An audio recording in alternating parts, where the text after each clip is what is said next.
Welcome to the Rim Break Rodeo. We hope this video helps.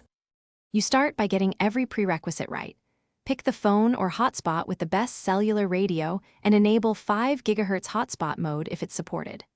Once done, place the hotspot where signal is strongest, near a window or higher shelf, and make sure it's charged above 50%.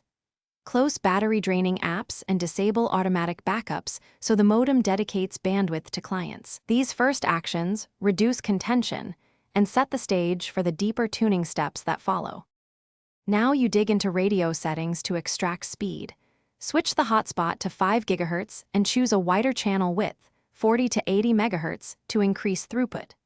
Next, lock the phone to the strongest cellular band, manually select the LTE or 5G band in settings, or toggle airplane mode to force a fresh network attach if needed. Once done, limit the number of connected devices and set priority for 1 or 2 MAC addresses, so your critical devices get the finish by validating performance. Run a speed test from your primary device, then fine-tune, move the hotspot a few feet, change channel width, or use an external antenna or a small Wi-Fi extender to improve signal-to-noise ratio. If speeds still lag, reboot the hotspot, update firmware, and try a different SIM or cellular band. One key troubleshooting tip: if instability continues, switch bands or carriers. Often reattaching to a less congested cell is the single most effective fix. Thanks for watching. Consider subscribing if we helped you.